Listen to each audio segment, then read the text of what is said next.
नमस्कार दोस्तों, आपका स्वागत है हमारे यूट्यूब चैनल पर। कल सोमवार है और सोमवार को स्टॉक मार्केट भयंकर क्रैश होने वाला है। ऐसे अपडेट कुछ हमको मिली हैं। आप इस वीडियो को पूरा देखिए और हाँ, बैकग्राउंड पे मत जाइए। लाइट वगैरह की प्रॉपर व्यवस्था नहीं है क्योंकि अभी मेरे पास उतने पैसे हैं नहीं पूरा सेटअप लगाने के लिए। लेकिन अगर आपको प्योर नॉलेज चाहिए स्टॉक मार्केट के बारे में या स्टॉक मार्केट के कोई सेटअप है या फिर कोई स्ट्रेटजी है, तो उसको मैं पहले ट्राई करता हूँ खुद 1 महीने या 2 महीने उस सेटअप पे मैं काम करता हूँ और उसका क्या रिजल्ट आता है। उसके बाद अगर पॉजिटिव रिजल्ट आता है तो ही मैं आप लोगों को वीडियो के माध्यम से उस सेटअप और उस स्ट्रेटजी के बारे में जानकारी देता हूँ। और हाँ, इस तरह के जो वीडियो आप ये देख रहे हैं, ये नॉलेज वाला वीडियो है, न्यूज़ वाला वीडियो है कि कौन सी न्यूज़ मार्केट में आई है और कल स्टॉक मार्केट पर इसका क्या असर पड़ सकता है। तो वीडियो के बैकग्राउंड पे और क्वालिटी पे आप ना जाएं। अगर आपको नॉलेज चाहिए तो आप इस वीडियो को पूरा देख सकते हैं। अगर वीडियो अच्छी लगी तो इसको लाइक करें और चैनल को भी सब्सक्राइब कर लें। तो जैसा कि आपको पता ही है, पिछले 5 महीनों से स्टॉक मार्केट लगातार गिरते ही जा रहा है और इसके बहुत सारे रीजन हैं और ऐसे बहुत सारे न्यूज आती रहती हैं। एक न्यूज आई कोई, स्टॉक मार्केट फिर से और धड़ाम हो गया। तो और बहुत सारे ऐसे रीजन हैं। ट्रंप कोई बयान दे रहे हैं, स्टॉक मार्केट गिर जा रहा है। यूरोपियन यूनियन भी कोई ऐसे पॉलिसीज लेके आ रही है, स्टॉक मार्केट गिर जा रहा है। चाइना अपनी पॉलिसीज को चेंज कर रहा है ताकि यहाँ के इन्वेस्टर जो हमारे एफआईआई हैं वो यहाँ से निकल के चाइना में इन्वेस्ट करें। तो चाइना भी ऐसी पॉलिसी ला रहा है ताकि सब फॉरेन इन्वेस्टर जो हैं वो चाइना में भाग के आ जाएं। तो इस वजह से भी हमारा स्टॉक मार्केट गिरते जा रहा है और वहीं हमारा रुपया भी लगातार गिरते जा रहा है, जिसकी वजह से एफआईआई लगातार हमारे मार्केट से बिकवाली करके चाइना के मार्केट में जा रहे हैं।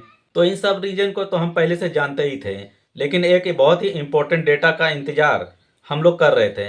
एक्चुअली शेयर मार्केट कर रहा था और वो डेटा निकल कर अब सामने आ गया है और उस डेटा के हिसाब से कल सोमवार को स्टॉक मार्केट में क्या तांडव होने वाला है, चलिए देख लेते हैं। क्योंकि इस डेटा को ही ध्यान में रखकर एफआईज हैं या फिर एफडीआईज हैं, वो लोग अपना फैसला लेते हैं कि मार्केट में रहना है या फिर दूसरे मार्केट में हमको निकल कर जाना है। तो देखा जाए तो दुनिया में 5 सबसे स्ट्रांग इकोनॉमीज हैं। कौन कौन सी? उसमें है यूनाइटेड स्टेट पहले नंबर पर, चाइना, जर्मनी, जापान और हमारा देश भारत। और यहाँ पर जो इकोनॉमिक ग्रोथ है वो सबसे ज़्यादा कहाँ पे थी? भारत में थी। बाकी के जो 4 देश हैं, अमेरिका हुआ, चाइना हुआ, जर्मनी हुआ या जापान हुआ, उनकी जो जीडीपी ग्रोथ है वो उतना ज़्यादा नहीं है। भारत देश की ग्रोथ जो है, भारत देश की जो जीडीपी ग्रोथ है वह बहुत ज़्यादा है। इस वजह से ये जो एफआईआईस हैं या फिर एफडीआईस हैं वो अपना इन्वेस्टिंग इंडिया में करते थे ताकि यहाँ पर हमारे जीडीपी का ग्रोथ का फ़ायदा उठा करके वो अपने पैसे को ग्रो कर पाएँ। तो यहाँ पर आप देख सकते हैं स्क्रीन पर अमेरिका का जो जीडीपी का डाटा है क्वार्टर वाइज, यानी हर क्वार्टर में उनका जो जीडीपी है उनका ग्रोथ क्या है। तो यहाँ आप देख सकते हैं 2.8%, 3.1%, 2.3%, 2.3%, यानी मान के चलो एवरेज 2.5% का उनका जीडीपी ग्रोथ है। क्यों? क्योंकि उनकी इकोनॉमी इतनी बड़ी है। 30 ट्रिलियन डॉलर की अमेरिका की इकोनॉमी है। तो इनकी जीडीपी इतनी बड़ी हो चुकी है कि अब उसमें ग्रोथ की कोई संभावना है नहीं, उतने ज़्यादा ग्रोथ उन पर देखने को नहीं मिलेंगी। लेकिन जो विकासशील देश हैं जिसमें से भारत, इसकी जो जीडीपी ग्रोथ है वह बहुत ज़्यादा है, सबसे ज़्यादा है। और अब बात कर लेते हैं दुनिया की दूसरी सबसे बड़ी इकोनॉमी चाइना की, जिसका क्वार्टर वाइज जो ग्रोथ है जीडीपी का वो है 4.9%, 5.2%, 5.3%, 4.7%, 4.6%, यानी लगभग 5% के आसपास ही इसकी एवरेज ग्रोथ है। तो 20 ट्रिलियन डॉलर की इकोनॉमी होते हुए भी चाइना का जो परफॉर्मेंस है वह लगभग 5% एवरेज जीडीपी ग्रोथ का है, जो काफ़ी ज़बरदस्त है। और अब बात कर लेते हैं जर्मनी की जीडीपी ग्रोथ की, तो वो लगभग माइनस में ज़्यादातर हमको देखने को मिलता है। -0.1, -0.1, 0.2, 0.1, इस तरह के माइनस में इनकी इकोनॉमिक ग्रोथ देखने को हमको मिल रही है। जर्मनी की बात अगर करें तो गूगल पे आप गूगल करके देख सकते हो, हमेशा ऐसे न्यूज आती रहती है कि जर्मनी रिसेशन के द्वार पर खड़ा है या जर्मनी में रिसेशन आने ही वाला है या फिर जर्मनी रिसेशन से थोड़ा दूर हो गया है या फिर थोड़ा और नज़दीक हो गया है, तो इस तरह का चलता रहता है। मतलब जर्मनी तो है तीसरे नंबर पर, लेकिन वहाँ से और ऊपर ग्रोथ करना उनके लिए बहुत मुश्किल हो रहा है। मुश्किल क्या, नामुमकिन सा हो रहा है। वे लोग वहीं पे स्टिल खड़े हुए हैं। तो अब बात कर लेते हैं जापान की। उसका जो क्वार्टरली एवरेज ग्रोथ है जीडीपी का, वह 2.9%, 0.9%, 1.2%, 2.8%, यानी मोटा मोटी आप एवरेज अगर पकड़ लें तो 1.5% की जीडीपी ग्रोथ है उनकी।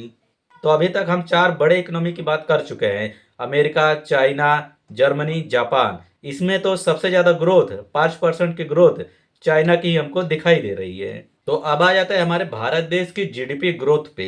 तो देखिए स्क्रीन पे आपको दिखाई दे रहा है 8.4%, फिर हुआ 7.8%, फिर हुआ 6.7%, फिर हुआ 5.4%, फिर 6.2%। यानी धीरे धीरे हमारी जो इकोनॉमिक ग्रोथ है वह घटती जा रही थी। और अभी जो रिसेंट नया डाटा आया है वो कितना है, तो यहाँ पर पहले जो हमारा जो परफॉर्मेंस है जीडीपी ग्रोथ का, जो 7.6, 8.4, 7.8, यानी मोटा मोटी अगर आप पकड़ लें तो 7% का जीडीपी ग्रोथ था। तो और यही रीजन था जो एफआईआईज हमारे यहाँ पर इन्वेस्ट किए हुए थे।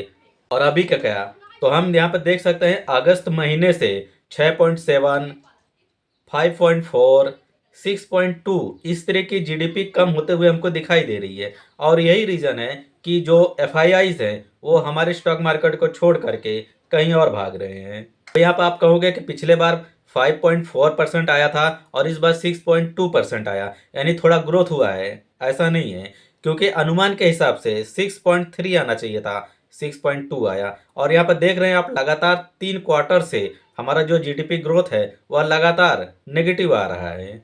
तो पहले जो हमारा एवरेज डाटा निकल के आता था 7% के आसपास, वह अभी के टाइम पर 6 पॉइंट के आसपास आते हुए नजर आ रहा है।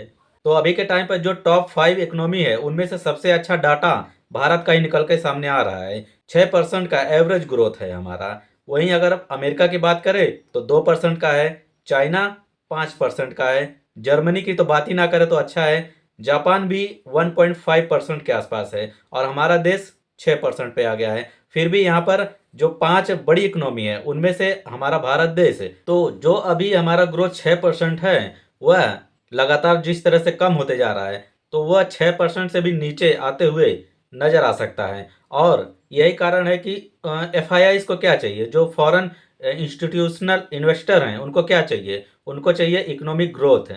जिस देश में इकोनॉमिक ग्रोथ सबसे ज़्यादा होगी या अच्छी होगी वही लोग वहीं पे पैसा लगाएंगे। तो जिस तरह से हमारी इकोनॉमिक ग्रोथ धीरे धीरे घटते हुए नजर आ रही है जी, इसी वजह से उनके कान खड़े हो गए हैं और वो लोग धीरे धीरे अपना पैसा यहाँ से निकाल करके चाइना में शिफ्ट कर रहे हैं। क्यों? क्योंकि उनको ज़्यादा पोटेंशियल चाइना में नज़र आ रही है। तो यहाँ पर आप देख सकते हैं जो भारत की टोटल इकोनॉमी है वह लगभग $4 ट्रिलियन की है, और चाइना की कितनी है, लगभग $19 ट्रिलियन के, उससे भी ज़्यादा है, लगभग $20 ट्रिलियन के होने वाली है। आज तक एफआईआई को चाइना में प्रॉब्लम क्या होती थी, वहाँ पर इन्वेस्ट करना तो आसान है, लेकिन जब वो लोग पैसा वहाँ से निकालने जाएंगे तो वहाँ के जो रूल है, रेगुलेशन है, वह बहुत टफ है। वहाँ से पैसा निकालना थोड़ा मुश्किल है। पैसा वहाँ पे लगाना तो बहुत आसान है, लेकिन वहाँ से जब निकालने जाएंगे तो वह थोड़ा बहुत सारी पॉलिसीज का पालन करना पड़ता है जो काफ़ी टफ है। तो चाइना यहाँ पे क्या किया है, वो नई पॉलिसी ला रही है जिससे वहाँ पे जो पैसा इन्वेस्ट करना जितना आसान होता था पहले, उतना ही आसान हो जाएगा वहाँ से पैसा निकालना। और जो अगर ऐसा हो गया तो जो ये एफआईआई हैं वे लोग इंडिया में इन्वेस्ट ना करते हुए सीधा चाइना में जाएंगे, क्योंकि वहाँ पर उनको सुविधा भी मिल रही है, उनकी इकोनॉमी भी बहुत बड़ी है, और जो उनकी जीडीपी ग्रोथ है वो भी बैलेंस में है। कोई वहाँ पर खतरा दिख नहीं रहा है, क्योंकि चाइना यहाँ पर दुनिया का सबसे बड़ा मैन्युफैक्चरिंग हब है।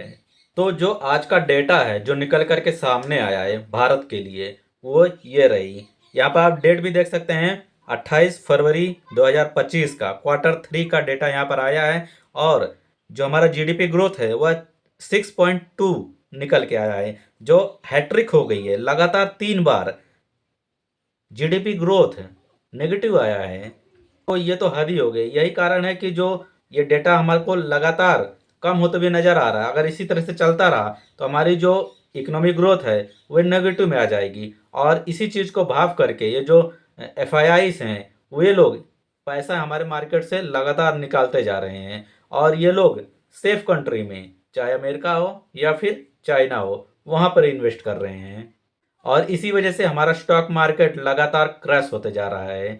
तो देखते हैं स्टॉक मार्केट की हालत अब और आगे क्या होने वाली है। और इसीलिए मैं बोल रहा था कि इस मंडे को हमारा स्टॉक मार्केट ज़बरदस्त तरीके से कैसा परफॉर्मेंस करेगा आप लोग कल देख ही लेंगे, अंदाजा एक लग गया होगा आपको। वीडियो अगर आपको जानकारीपूर्ण लगी हो तो वीडियो को लाइक करिए, चैनल को सब्सक्राइब जरूर करिए और हर रोज स्टॉक मार्केट से रिलेटेड नई नई जानकारी पाने के लिए पेज को हमारे फॉलो जरूर कर ले और चैनल को सब्सक्राइब कर लें।